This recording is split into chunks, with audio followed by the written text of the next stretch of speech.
So good morning. I am Al Holtslander. I'm the Director of Services Development and actually the Program Executive Officer for Services Development.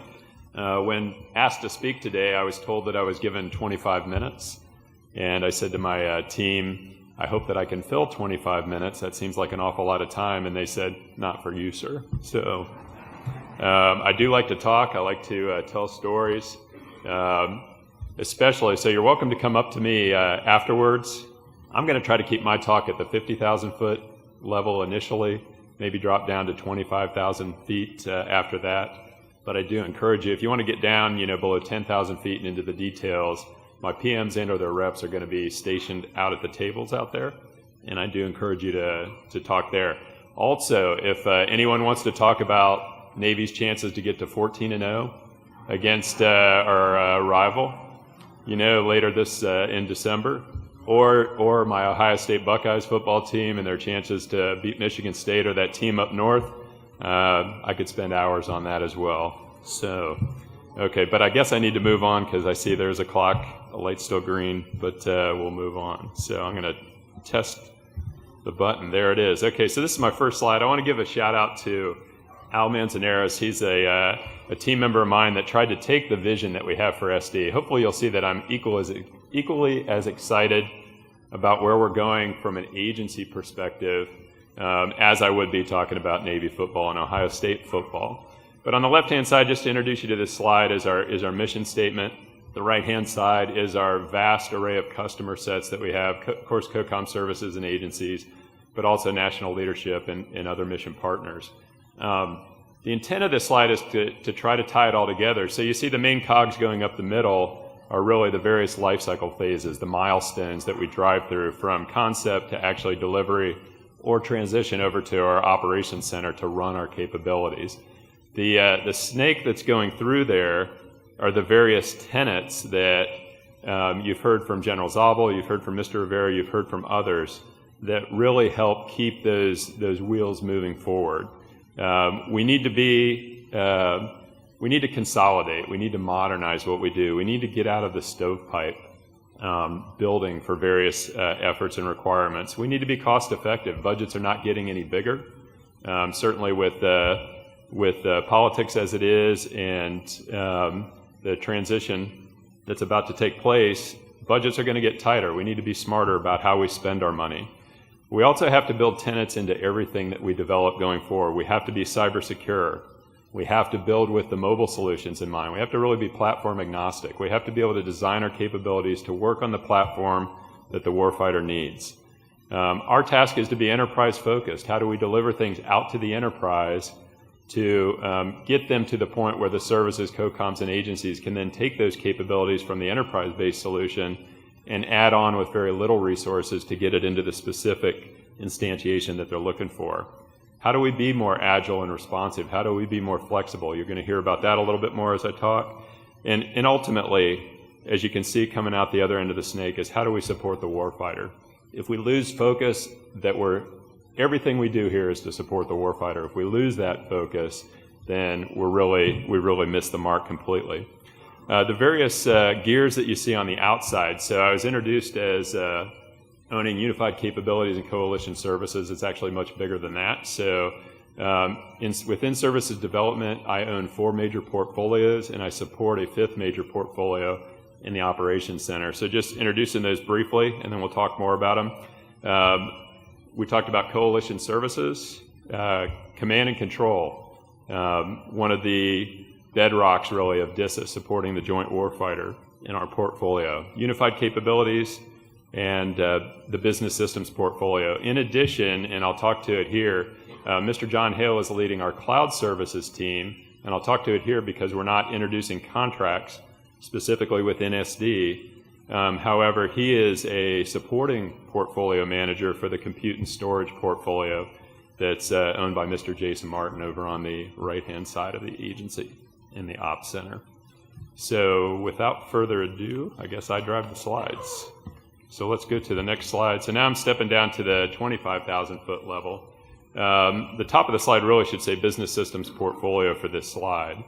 And you'll see a theme on these introductory slides to each of the portfolios where we take the as is and we try to introduce the to be for each one. So for business systems, the big part of what we have within DISA, this is mostly for internal DISA support. However, some of the products that we've been developing over the years actually will play a huge role taking our capabilities out to other agencies, services, et cetera.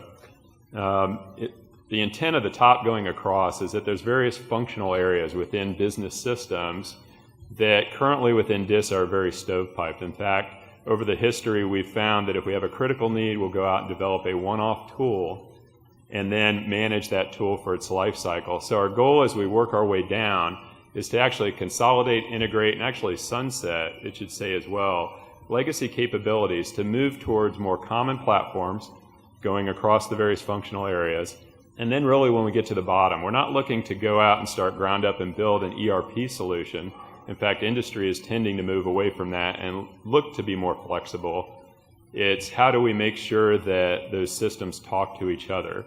So how do we get to where each one can access the authoritative data from the representative source without having to hand jam and re-enter stuff like that? So the intent there is you walk down through. The other thing on the bottom side, the to be. Mr. Rivera introduced how do we come in the front of the agency to get to the capabilities and services that we need? And that's the DISA storefront. Coming across to ideas, that represents the platform for our contracting services. Moving over, Defense Agencies Initiative, that's actually a DLA-owned initiative, but the financial systems that we're developing within DISA eventually will be integrated into that solution to become an all-of-DoD solution. And then we have a TBD on the right-hand side.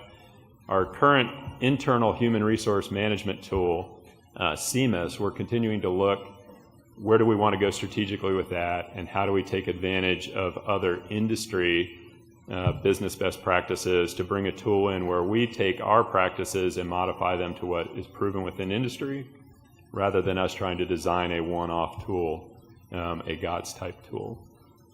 So next slide is me. Okay, so the contract that I'll introduce here is our ideas recompete. The acquisition strategy on this is still pending, but ideas historically was a telecom-only contracting source. It's actually expanded and has been upgraded to support traditional contracting. Very interesting effort and exciting effort. We have interest from Air Force and others, and DoD writ large. This could be the contracting capability for DoD. It's actually seen a lot of promise. So next slide. Okay, so now the Unified Capabilities portfolio. Similar construct as to where our business systems portfolio was. Going across the top, you have Enterprise Unified Capabilities and Integrated Services.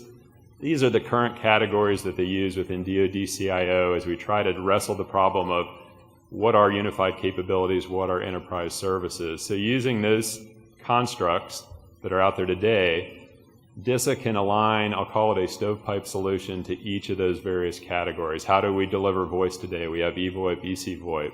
For video, GVS. For collaboration, DCS, et cetera, as you go across left to right. As we move forward, we're going to continue to support the legacy capabilities until we find a solution that meets other requirements, but we're seeking to unify capabilities. So introducing the big green box in the lower center there, DIOS, Defense Enterprise Office Solutions, that's our next big contracting effort to take how we do collaboration, email, basic office productivity type services. How do we do that in the way that industry does today? So that effort actually started out as how do we replace DEE? How do we move forward from defense enterprise email? And working with industry, we sent out an RFI, and the responses that came back were nobody really does just email anymore. If you really want to move with industry, you need to look at a full collaboration suite. So that is where we're going. That's a huge effort that we're looking at right now. And before I get to details, I'll go to the next slide. Okay, so DIOS. We are looking at acquisition strategy is still pending. We have been working with industry significantly.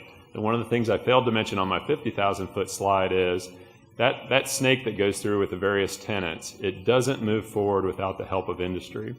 One of the things that we're seeing in these various service offerings, we need industry's help to help the government, I will say, get out of its own way of how do we prescribe or contract for these various services. So that my team, led by Mr. Brian Herman, who is here today, who is the UC Unified Capabilities Portfolio Manager, is actively working with industry to better establish that contract from a industry perspective, basically you helping us know how to ask for this service as we go forward. It is an aggressive timeline. As you can see, some would laugh and say aggressive, where we talk award in fourth quarter 18, but the reason I say aggressive is actually we're working very hard to pull that back to first quarter of 18. So we're working with AT&L, with larger, with DPAP, with others, and internally within DISA to try to pull back that award towards first quarter 18. So I say that, it's not on the slide, but from an industry perspective, you can help us get to that earlier award. If we're going to stay fast followers of industry, fast followers of capabilities that are out there, we can't go out to contract for a DOS type solution, promising it to the services, COCOMs, and agencies, and then not deliver it for 2 years. We need your help to pull that timeline to the left. Global video services, another major effort for DISA. This is a recompete of the GVS support contract. So again, we have legacy capabilities that are out there that from an infrastructure and application standpoint are still critical to, as we move forward from a unified capabilities portfolio perspective, to ensure we're getting capabilities to the warfighter. Again, that one is a little more detailed, single award. We have the contract vehicle identified, and you'll be seeing that one come out very shortly. Okay, command and control portfolio. This one is a challenge. How do you put a bedrock capability that includes multiple ACAT-1 programs onto one slide? Well, this is what you end up with. It is a little bit busy, but on the left-hand side, you can see this is direct support to the Joint Staff. We get our requirements, and they are the functional sponsors, the Joint Staff J3 and J4. It's 3 of our bedrock programs, GeeksJ, JPES, and GCSSJ, all designed to take authoritative data and present it to the warfighter to provide situational awareness, planning capabilities, and logistics situational awareness. In the upper right corner, we have our mission partners that we support, and at the bottom, we do have foreign partnerships in these capabilities that we provide. So I'll move to the next slide. Okay, from a contracts perspective, lots of things going on in the C2 world. We do have for the JPES portfolio. JPES is the JOPES replacement. So we are looking to modernize, move to the enterprise, and take these capabilities to the next phase. We do have the JPES sustainment effort, which is sustaining legacy capabilities, and then JPES framework, which is moving to the modernized system. I'm watching that clock. Okay. For GeeksJ, Mr. Rivera alluded to this one. We're breaking it into 3 contracts.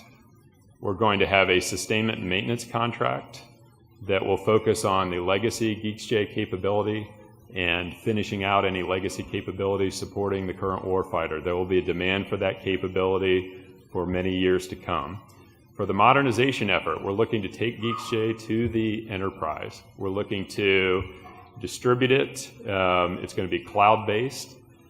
It's actually one of the more exciting efforts going on within the C2 community is how do we use the expertise that has been built into our GCCSJ program over the years to really deliver the situational awareness to the warfighter in a more modernized cloud-based application. And then, of course, we do have a testing and production contract at the bottom. Next slide. Okay, coalition services portfolio. Historically, most of you that have worked with coalition services have heard the term M&IS, the M&IS portfolio of capabilities. As we move forward into the next generation, we're also bringing into consideration where DoD is going with mission partner environment. So to expand and evolve, instead of continuing with the legacy name M&IS, we're shifting to the Coalition Services Portfolio construct. For all of our capabilities, one of the tenets that I didn't mention up front is we need to design our capabilities to be coalition ready. And so when you talk about where we are and where we're going from a coalition standpoint, again, we've designed relative stovepipe capabilities, oftentimes out of necessity, to deliver specific capabilities to the coalition warfighter and the DoD groups that support them. However, as we move forward, we want to make sure that if we're developing a DOS capability or we're developing anything in the UC portfolio, in the compute and storage or cloud portfolio, how do we make sure that we have coalition in mind as we move forward? And next slide. Okay. A couple specific efforts we have in the coalition portfolio. These are all sustainment side efforts of those existing capabilities. We are doing a recompete of the existing CFB-LNet contract. We are doing a recompete of M&IS capability support for the combatant commands.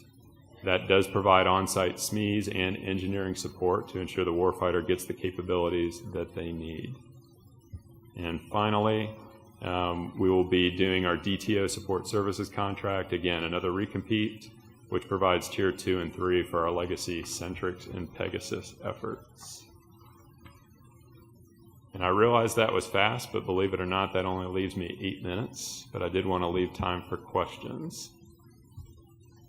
So, are there any questions for the various portfolios?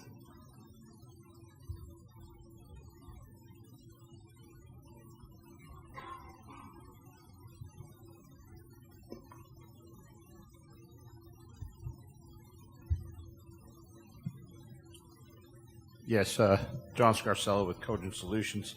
You made a comment when you talked about the ideas recompete, stating that the contract writing system may be used throughout DoD.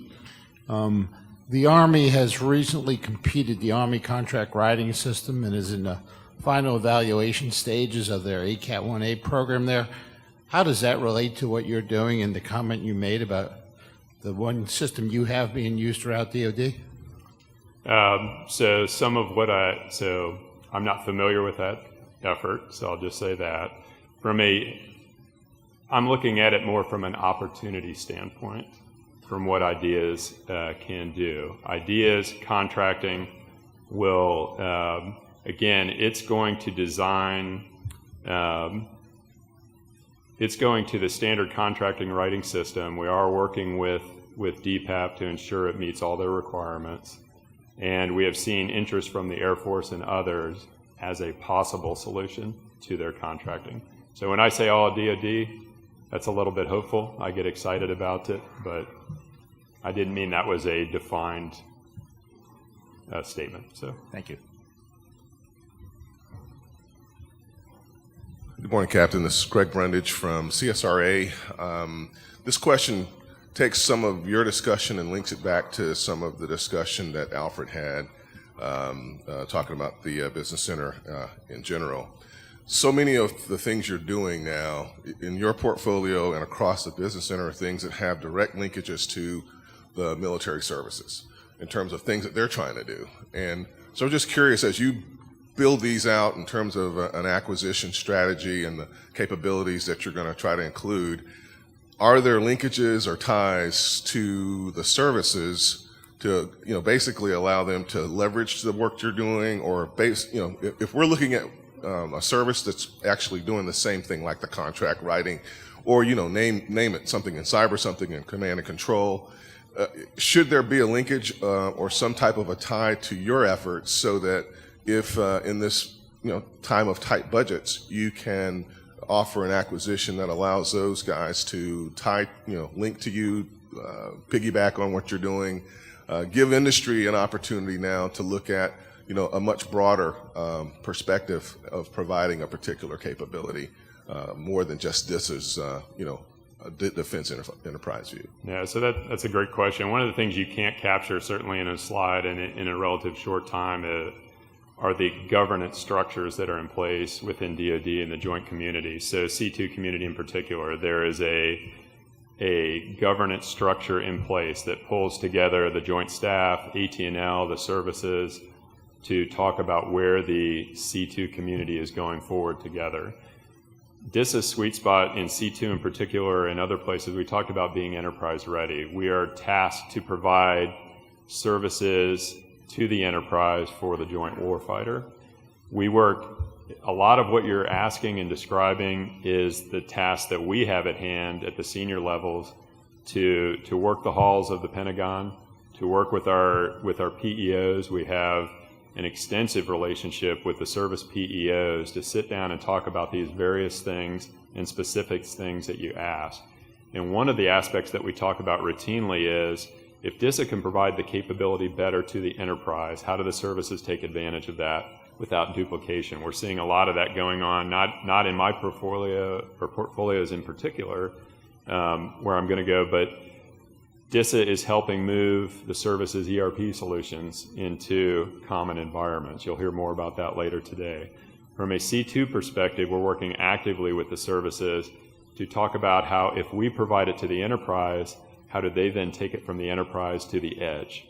It avoids duplication of funds, duplication of effort, and it enables them to tailor it in such a way that if we deliver a basic enterprise capability, then they can layer on top their own unique visualization solution, for example.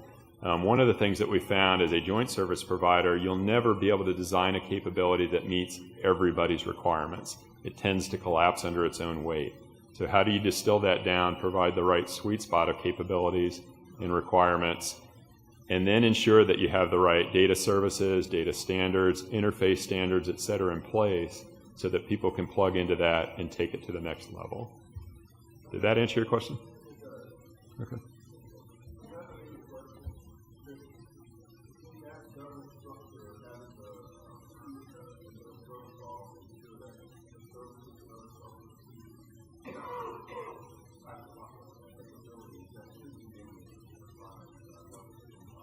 So I think that's the challenge that we all face. This is Al Holtslander speaking now. One of the biggest drivers that is helping us in that particular area are reduced budgets. There is nothing like a reduction of budget across DoD to force our hand to work together. We all have requirements. We all have to, again, as I talked about on that first slide, if we're not meeting mission, if we're not providing capabilities to the warfighter, then we're really missing the mark. None of us can provide everything that the warfighter needs in our restricted budget, but if we work hand in hand aggressively, as we are with the various PEO EISs from across the services, with the other agencies that develop capabilities, to make sure that we're all developing the right piece of the equation, then together we have been finding success delivering those much-needed capabilities to the warfighter. It's an ongoing problem. We don't have the authority to tell the services to stop. But again, with that active communication across DoD, which is going up to the highest levels within DoD to make sure there's not duplication, we're finding some success. Thank you, Captain Holtslander. Okay, thank you very much.